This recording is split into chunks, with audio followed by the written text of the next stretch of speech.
Good morning. Welcome back to Fire Talks. My name is Chief Brunette. I'm the Chief Fire and Life Safety Section with Colorado Division of Fire Prevention and Control. Fire Talks is a place for you to learn more about the Division of Fire Prevention and Control here in Colorado. And this morning, I've got joining me the group from our Fire Investigations branch, headed up by Branch Chief Todd Hedgeline. I've also got with me today Unit Chiefs Brian Geese and Ernie Rodriguez. So welcome, guys. I'm going to let you introduce yourselves and give a little more background on yourselves. We'll start with you, Todd. Hello, everyone. From a previous podcast, I'm the Branch Chief of Fire Investigations here for the state of Colorado. Got about 20 years of experience and overall 30 years of experience in the fire service.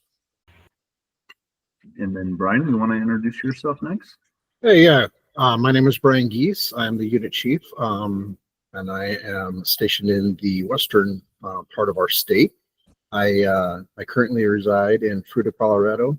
I've been in the fire service now for about 27 years and in investigations for about 15 of those years. Great. Thanks, Brian. And Ernie, how about you? Good morning. My name is Ernie Rodriguez. I've been in the fire service for 41 years now and been doing investigations for about 40 years. Started with a couple local departments in the state and put in a few years there and transitioned over to this exciting new venture that we're doing now with the investigations. Very good.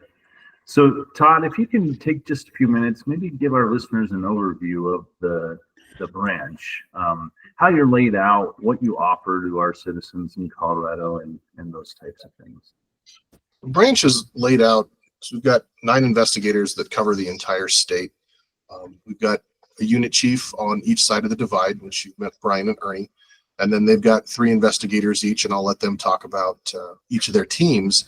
But overall, the way this is set up is designed for us to go out and assist agencies who A, don't have investigators, or B, actually need a little bit additional support, or we may have some tools and toys that they actually don't have. One of the examples that I could give is roughly 70 to 80% of the state, those AHJs are volunteer agencies and they have no fire investigators whatsoever. And a lot of those fires, unfortunately, go uninvestigated on an annual basis. And then even we've got the remaining 30%, roughly 20 to 30% that do have fire investigators. And even in the positions they're in, they still require assistance. So we find ourselves assisting agencies that actually have investigation programs in addition to those that do not. Some of the things that we can provide, some of it is, a big thing is technology, being able to provide. So we have iGuide cameras that have been issued, each of them. They're working on drone certification. We can provide UAV assistance. The canine system that we have, we've actually got 4 canines. We got 2 ignitable liquid detection canines, Ash and Rotzi. And then we also are fortunate enough to have a cadaver dog, which is Moose, and a tracking dog, which is Hiccup. And I can let Chief Rodriguez talk about those a little bit. He's got those in the bio. But we're set up basically to support whatever agency needs support, whether that's fire departments, law enforcement, a district attorney's office. So we're set up to support a lot of ways. That's the fire investigation side of it. But then we also transition and we also provide training and education. So instead of just us going and actually doing the work, we like to try to create a force multiplier, if you will. So we can only look at so many fires, but creating that force multiplier in actually teaching and training others to conduct investigations, not just through a sit down and go through a 5-day class, but actually going through an on-the-job training type thing as well. And then in turn, that creates those partnership and collaborations. For example, a hot button has always been, fire chiefs say, look, you can't come out of our district because, tax dollars are going to pay for that. Well, we're in the process, we're able to bridge that gap and actually refund those departments or fund those investigators actually come to assist us, which does create a true partnership and collaboration instead of it all being just one way. Very good. You guys are doing so many good things. Um, yeah, with the investigations, we're serving our community so well, but there are those kind of enjoyable parts, and everybody loves the pups and the dogs. And so you touched on that a little bit, Todd. Chief Rodriguez, can you tell us a little bit more about the canines we have and who handles them and how local agencies can get a hold of them? Absolutely. So this investigation branch is a little over a year old now, and when we came on, we had 0 dogs. Matt Morgan took on the first dog, Ash. She's a new pup. She just turned 2 a couple weeks ago, and she's a yellow lab. She's trained also as a therapy dog through the Ability Center in Ohio, but her main feature is she's accelerant detection canine through Jordan detection canine. It's an interesting program. It's a food for reward. So when Ash works, she'll hit on the spot. She'll actually nose it and sit down. And that's how she's talking to her trainer, Matt Morgan. And Matt will go over to her and say, show me. And she'll point to it again with her nose. And that's when she gets fed. So that's how she eats and that's how she works. She's doing very well for a young pup. She's very lovable. She knows all the investigators by sight, and she'll come and snuggle up to us. And, whether it's a belly rub or a head pat, but she's a great addition to the team. So we've had Ash the longest, and then we got Brian Everly, who came on through another department. He retired from West Metro, and Brian brings with him 3 more dogs. And as Chief mentioned, one is a accelerant detection dog, one is a cadaver dog, and one is a bloodhound. Real briefly, his accelerant detection dog is Rotsy. Rotsy's a 7-year-old male lab, certified as an ignitable liquid detection canine through a Maine State Police Department. And he's assisted in dozens of agencies, including ATF, CBI, and FBI. Moose is a cadaver dog, 3-year-old German Shepherd that has been trained in decomposing human scent detection, been in service and working since 2022. He also volunteers his time with the National Center for Missing and Exploited Children and NecroSearch International. Not to be left behind, the Bloodhound is the Bloodhound tracking dog. His name is Hiccup. Hiccup is a 3-year-old bloodhound that has been trained in tracking, trailing, and decomposing human scent detection. Has been in service and working as a proven bloodhound since 2022. And the bloodhounds have quite a reputation. And as I mentioned, they can locate the odor from decomposing human scent, whether it's bones, blood, tissues, or bodily fluids. But they have been, it's well proven in court. They're the only animal with the ability to be allowed as testimony in court because of their record and what they've done and what they've trained. So anytime anybody needs to reach out and get a dog, and quite honestly, about this year anyway, 33% of our calls are canine assists, which is, I didn't do the research for last year, but I'm sure we can dig that up. So 33% are looking for canine assists, and they can reach us through CSP Pueblo, or some of us are calling direct. Brian has quite a reputation in the metro area, so sometimes he'll get calls directly, and then he'll let me know, and I'll pass it up the chain, but we'll get him dispatched as soon as we can. It's working great so far. I'm so glad to hear that. And there's such a wonderful resource for not only us, but the whole state. And as you pointed out, Ash not only is that accelerant detection canine, but she doubles as a therapy canine, and that's becoming more and more important as we progress in our profession. And she's available not only for other firefighters, but also for the public. It's just a good way to help out the communities in addition to everything this team is doing with investigations. So I'm just so proud of what all of us are doing with this, including our canine friends. But speaking of all of us, we've got the 2 units, one on each side of the Continental Divide, east and west. And so, Chief Geese, I wanted to start with you, and maybe you can just kind of talk through your team and who comprises it and what you all have to offer, and then we'll do the same with Chief Rodriguez. Yeah, very good. Like you said, we do have our Western unit over here. There are 4 of us, myself included. I have investigator Kevin Crawford, who is sort of our more senior investigator. Kevin comes with about 34 years of public service in not only firefighting, but fire investigations. He currently lives in the Grand Junction area. He is he's a great instructor, and he's taught all over the United States in fire investigations. We also have Curtis O'Leary. Curtis actually lives east of Pueblo. He is assigned to the Western unit simply because he's our furthest southern living investigator, and it's fairly easy for him to wag his tail, if you will, on each side of the hill. Kind of a quick response for like Alamosa or some of those other southern parts in our state. He can get there a lot quicker than some of us. So he kind of does both sides there. Curtis, he's been in the fire service since about year 2000. He had a couple different career departments, one of them in Kansas. And then recently here, when our unit was set up, he joined DFPC in our investigations team. Our third investigator is Allison Friesen. She also lives here in the Grand Junction area. She originally came from Kansas as a firefighter, worked for several years in Kansas. She then was hired and worked for Grand Junction Fire Department for several years. And then she promoted into a fire investigator and inspector position. And then came to the state to work with us here recently as well. So that is your West Side unit. We don't have a canine currently on this side, but that is a goal within our branch to have a canine operating on each side of the hill. But time will tell.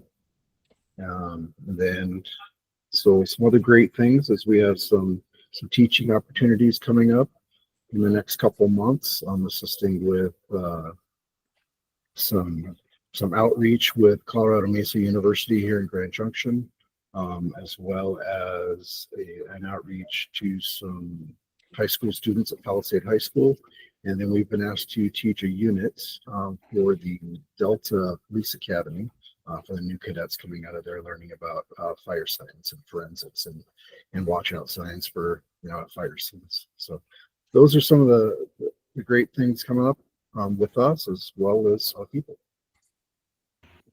Very good. Thank you, Brian. And Ernie, how about your team on the east side? Okay, one of the interesting things I've learned doing my research is the whole East team, all the East team members are Colorado natives, which is kind of a fun fact. Investigator Josh Dreer, he's been with the division the longest. He actually was a inspector, and he transitioned over to the investigations group. He's kind of a dual threat. Josh has 24 years of experience in law enforcement as a patrol officer, and he's actually a patrol sergeant at this time with Walt Pierce Sheriff's Department. Josh also has 15 years of fire service experience as a volunteer. He was a firefighter, engineer, and lieutenant. During his time in the fire service, Josh became a certified fire and explosion investigator. So he's a CFEI, and he has 6 years of experience in investigations. He's enthusiastic about being part of the team. He's eager to collaborate with partners on investigations and training initiatives. Like I said, he's a dual threat, which is a valuable asset. If I have some questions about police procedures or policies, he's an easy go-to guy that can get me the answers if he doesn't know them. Second investigator, we talked about Matt Morgan a little bit. He's our canine handler, one of our canine handlers. He's got 15 years of fire service experience behind him. Started as a volunteer on engine company for 5 years, then transitioned into prevention and investigations. Josh has been doing investigations for about 11 years now, and he's got quite a wealth of certifications: fire and explosion investigator, vehicle fire investigator, evidence collection technician, and wildland investigator. Matt has a background. I'm sorry, Matt was in the Marines, and he won't let us forget that. But he was actually part of Desert Storm, so he's got strong investigative and technical skills. Third one we have is Brian Everly. Brian also, as I mentioned before, came from Wheat Ridge, West Metro Fire Department, and he brings the dogs with him.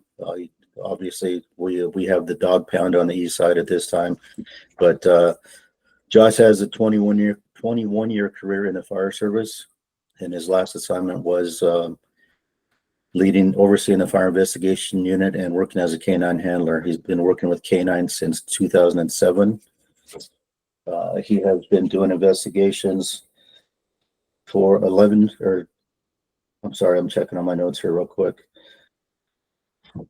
It's kind of neat when you look back. We've got it on this side. We've got a combined experience level in the fire service of, it's kind of telling our age or somebody's age. We've got 92 years of fire service experience on this side, and we've got 71 years of combined investigation experience. So it's quite a diversified group. Brian has also, as I mentioned, with his dogs, he's been involved with the canines, with missing and exploited children, search and rescue teams, and he's testified multiple times as an expert witness in canine detection. So that's our team. There's 4 of us, including myself. This year we've run approximately 21 calls, and as I mentioned earlier, 33% of those are canine assists. Last year we topped over 100 calls on our side last year. That's fantastic. So we're just in March now, so you're on track to do at least 100 again this year. So it's amazing to listen to both you, Chief Geese and Chief Rodriguez, and listen to the rich history and experience that each of your teams have. And what I love about this team is, although we've broken up into 2 separate units to facilitate the quickest response possible statewide, all these resources are available throughout the state, including the canines. So regardless of the size of an incident or the need, we have the capacity to fill a pretty big void if needed. And so it's nice to hear that. The other thing I like hearing is how much education and outreach this team is doing. Chief Geese, you talked a little bit about that, how you've got this rich history and all this experience, but you aren't just saving it up for yourselves. This team has committed to going out and helping train up folks. And so, if you don't mind, Todd, Chief Hedlund, maybe you can speak a little bit to that, because I know a lot of that was your vision in getting this team going, to be able to go out and help educate over and above assisting with these investigations.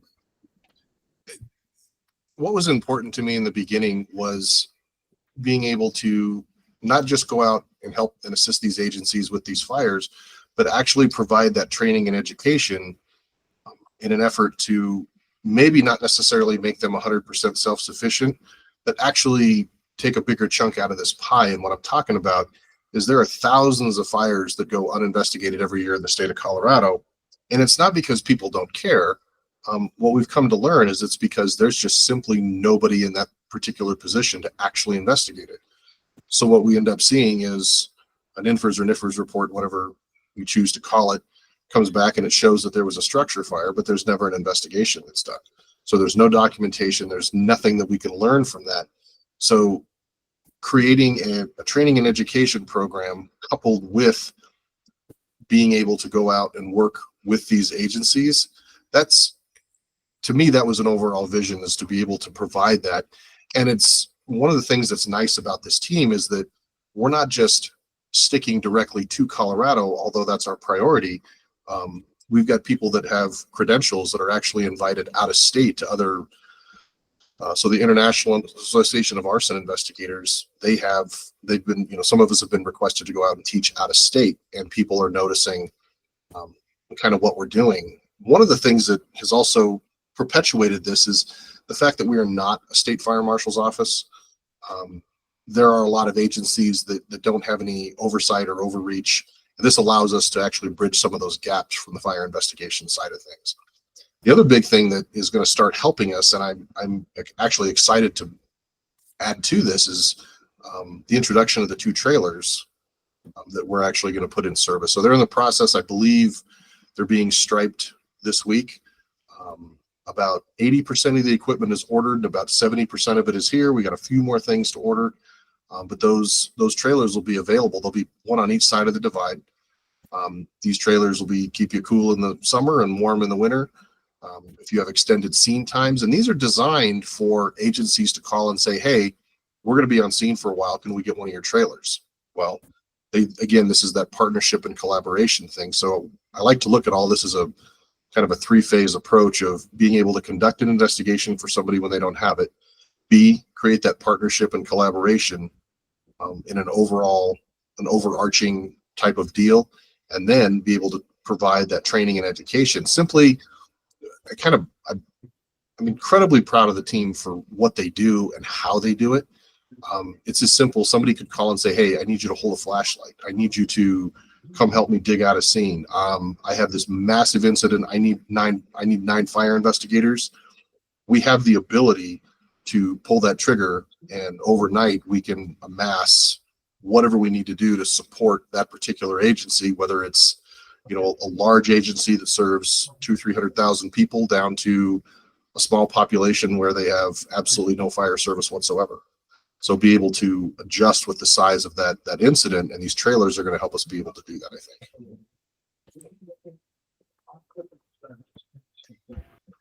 Yeah, no, those trailers were a vision from the get-go with this team. We saw that there was probably a need to be able to provide that in addition to the investigative services. These trailers that, like you said, would be able to get folks out of the elements, give them somewhere to work on those long duration scenes. And so it's taken a little while. These are customized trailers, so they take a little while to get built, but they are built now, and we're getting ready to deploy them. And I just think it's going to be yet another thing that this team is able to offer our local jurisdictions to help out. So I'm going to challenge each of you right now. This question is for any one of you, hopefully all of you, but I want to know, so what? So why is this so important? Why is it important? Like you said, Todd, we've got thousands of investigation or fires that go uninvestigated every year in the state of Colorado. But why is it important that those are investigated? I want to hear from you guys and hear your thoughts on why it's so important. Well, I'll go ahead and start that off. I think the level of importance is there's an education that we can glean from fire investigations. When we are able to determine what happened, we can also determine contributing factors of what might have led to that fire or led to the spread of that fire. So not just simply saying, hey, it started here and this is what caused it. We need to be able to say, this is where it started, this is what caused it, these were the contributing factors, and here's another way we can actually help prevent that in the future. The other side of that, and that could be an accidental fire, something that was, unintentional or, didn't have any human involvement, or maybe it did. The other side of it is the enforcement of arson laws. Arson laws need to be enforced, and there's a lot of places where fires are set intentionally and nobody's ever held accountable for that because there's no investigators to actually look at it.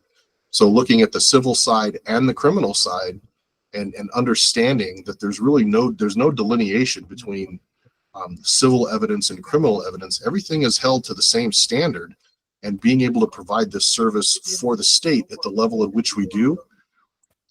And I've said this a number of times in the past, but I'll say it so the listeners can hear it, is we're just getting started. This is phase one for us of what we're doing, of what our intention to bring to the table is on this level of service. So that would be my take on it. You guys have anything you want to add to that? Yeah, I think for me, just kind of tagging on to what you said, Chief, is, when you're talking about the civil side of it, if we were able to assist an agency in identifying a product, whatever it is that may have contributed to the fire, for us to be in that position to bring that product to light and try to get that corrected, and with hopes of limiting deaths or fire injuries from that product in the future. Furthermore, with our state sort of having a fire problem with uninvestigated fires, knowing that we do now have a fully functioning fire investigation branch within our state, I think that is going to definitely contribute to our, lessening our fires, within our state. It's important to me to get out there and develop relationships. There's nothing better than getting on scene and you can almost sense a sigh of relief from the agencies that called us, because they say, oh, the state guys are here. We're going to get the help we need now. And that's one of the best feelings that I think we could ever have. It's important to develop these relationships, to show that we are able to give them the help that they need, whatever that might be. Like Chief mentioned, we've had one before where they broke or lost or dropped their camera, and all they needed was somebody to take pictures for them. And that's easy on our end.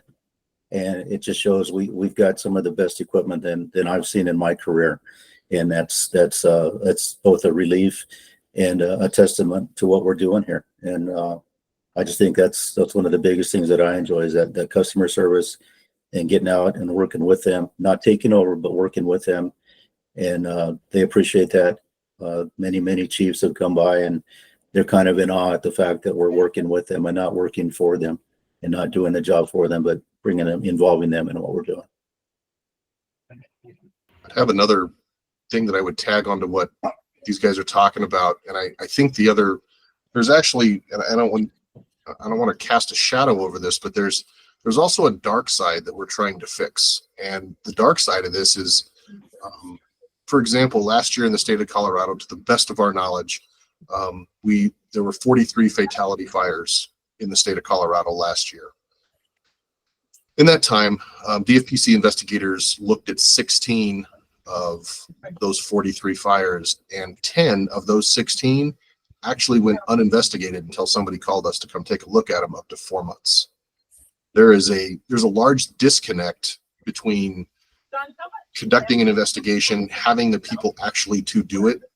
And this is everything from, and understanding what that entails is actually going to the scene, the travel, the pre-planning that goes into setting an investigation, and then actually getting to the scene, conducting the investigation, documenting that scene through interviews, photography, scene sketches, iGuide cameras, drone footage, anything we can to document, collect that data, bring that back and analyze it, and then process that scene and actually provide answers to people as to what may have actually occurred, and bridging that gap and raising the overall awareness of fire investigation and the actual importance and what we actually bring to the table, in turn can help.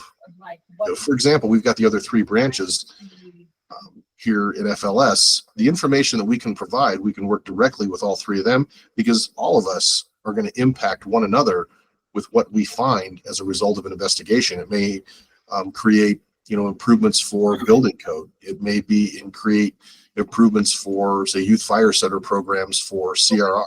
So all of the things that we do, we do this for multiple reasons, and it includes all of these other groups.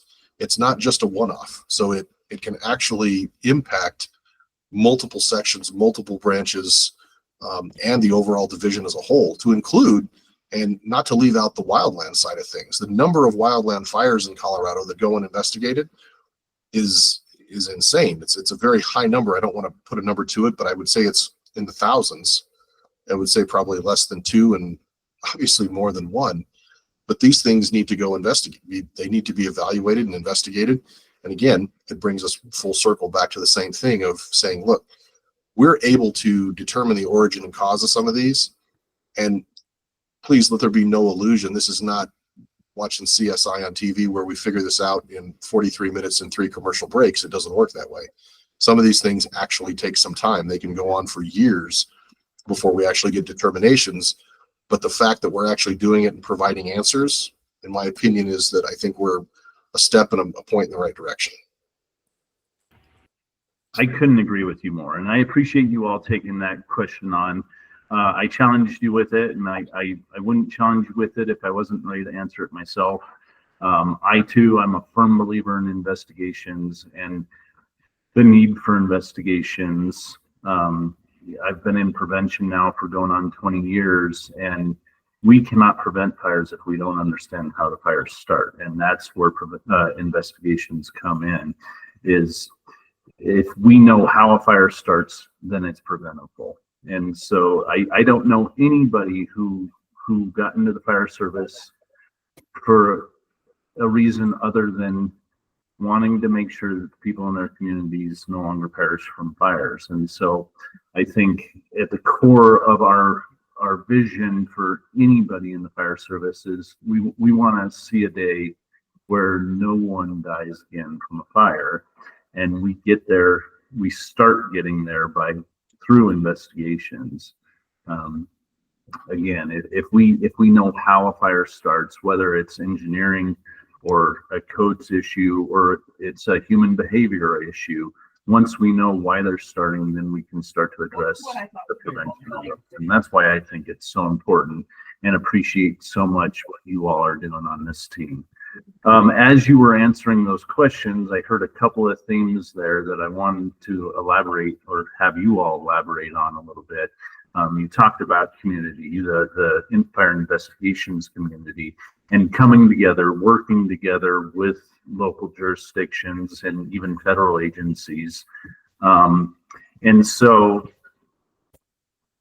we have created the ability within the division to do that more readily with the local reimbursement program. And so Todd, maybe you can talk just a little bit about that program and what we're aiming to do by initiating that program. The reimbursement program came about, and I've been investigator on the public and private side both. And one of the things that has always been noticed and observed was there's not enough investigators, and then B, there's not enough investigators where and when you need them. So one of the things that a gap that we're trying to bridge is if we have a fire and there's help that we need or an agency needs help, a big problem was tax dollars paying for a fire investigator to stay in their district. And unfortunately, there's a lot of chiefs, and I don't blame them. It's a political and financial thing that fire investigators look, their tax dollars are paying for them to stay here. They need to stay here. Well, bridging that gap, we figured, look, if we can do that for you and we can reimburse your department for your investigators' time, their fuel, their vehicle, whatever you want to discuss, this allows us to be able to use investigators across the state. And this is actually proven. We've done it a little bit so far, and it's proven to be very, very successful, depending on the agency that calls for help. I think this is something that almost was an oversight in the past that was really a pretty simple problem to fix. But I believe this branch and the Senate Bill 23-013 that actually stood this whole program up, we're actually, in my opinion, once we get this rolling, be able to make that discussion a thing of the past and be able to use investigators cross-jurisdictionally, and it doesn't even need to be with our assistance, but I think it's, again, using that, it creates a force multiplier. Instead of just having one or two people show up, we may have a scene that requires 6 or 8, and now we can pull from some different jurisdictions and actually help fund that program and again, get these people the answers that they need, be able to determine the origin cause of why that building burned down or why someone wasn't able to get out. Well, now not only that, but they can take that information back to their agency, and this not only bridges the gap and turns into a funding thing, but I also see this as a partnership and collaboration thing. And you've got some agencies that you have investigators, and they're a victim of the system. Is they don't get any new training. They're stuck in the past 20 years ago doing the same thing the same way. Well, now if they start working with these other agencies, we can start bringing everybody up to an entirely new level and change the culture of fire investigation in the state of Colorado.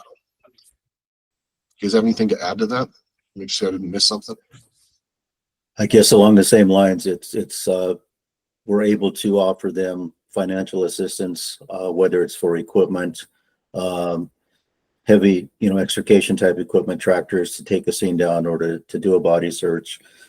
Because even the big departments like Aurora's limited on their budget, just like the small departments. And the first big fire we went out on Aurora last year I talked to the captain on scene, and he was asking about an excavator to do some of this type of work. And I said, well, we just need to, some departments are able to use their maintenance shops and use their own equipment. He says, we can't do that. It's a policy violation, but he says, we don't have any money to do that. And I said, we'll take care of it for you. So that's a neat thing that we can offer for them. And because they're limited, like I said, whether it's Aurora, whether it's Denver, whether it's a small volunteer department, some of them don't have the luxury of being able to afford something like that. So it's nice that we can do that for them.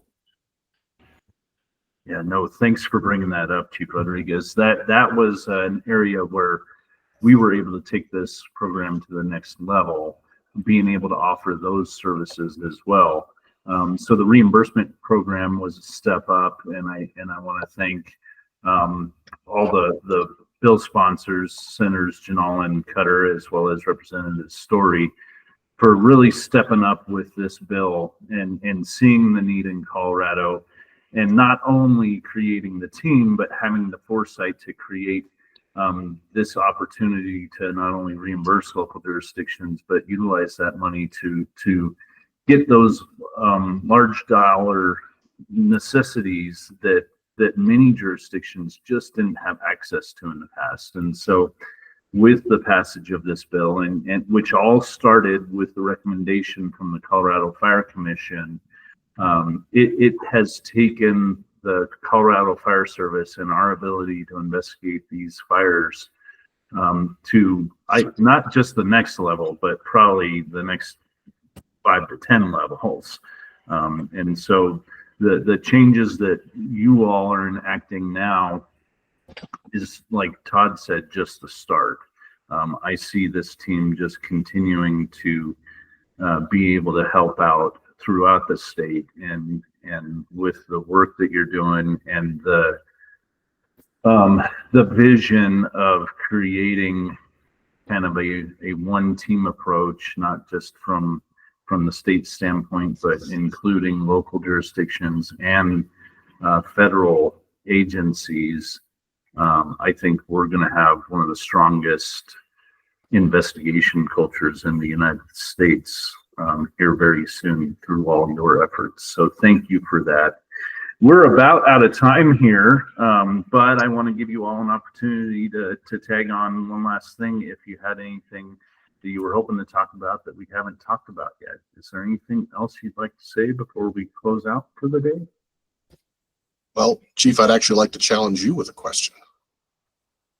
What do you, and really not even a question, but what do you hear outside at your level? What kind of feedback do you hear about the team from outside sources that are kind of above where we're at, if any of that matter?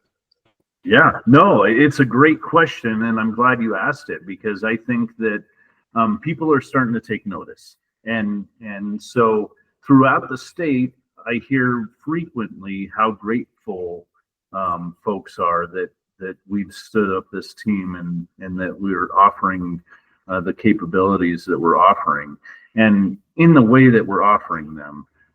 Again, we've talked about it throughout this program today, but the approach that you all are taking on this team of being here to support and take care of our sister agencies at the local level doesn't go unappreciated. I think there was some hesitation at first, especially with those local jurisdictions who maybe had established programs, or even those that didn't. Anytime you build up state government, there's that concern that maybe we're preparing to take over. And you all have handled that so gracefully and done it in a way to show that we aren't trying to take over anything, that it's in everybody's best interest to continue to allow local jurisdictions to be the responsible parties for conducting the investigations, but then we're here to provide the assistance to make sure that they can do that with any of the resources they may need. And so I think it's a testament to you all and the approach that you've taken. And so I hear a lot of appreciation. And then when I go out to national conferences or those types of events, people are starting to take notice that we were able to successfully evolve from years of having only one investigator and one canine to now having a group of 10 investigators and, well, 2 accelerant detection canines and the other 2 additional canines to offer. And people take note of that as well, that, you know, we had this opportunity with Brian Eberly to be able to offer the additional canines for search and rescue and cadaver searching, and being able to reach out and help our law enforcement and search and rescue partners with those. You know, I think it's other states, other agencies at our level or above are starting to take note that maybe there's some creative ways that they can take their programs, a direction that they can take their programs in. And so I think what you all have done is challenging other folks. And so I'm just so proud of everything you all are doing, and each and every one of you, and just hope you'll keep it up for us and continue to serve our communities the way that you have. Oh, I appreciate it. I think the only last thing I would say is that for anybody who's listening to this that we have not reached out to just yet, this summer, the unit chiefs are planning a meet and greet. We're going to, by the end of the year, we'd like to be able to have gotten to the majority of everybody in the state. So if we haven't got to you yet, we're on our way. Very good. Well, thank you so much, Chief Rodriguez, Chief Geese, Chief Hedgeland. Thank you for joining me today. That is our Fire Investigations branch here with Colorado Division of Fire Prevention and Control. Thanks again for joining us for another edition of Fire Talks. We'll have a new one again next month, and we'll hope that you'll join us then. Until then, take care and be safe. Thanks.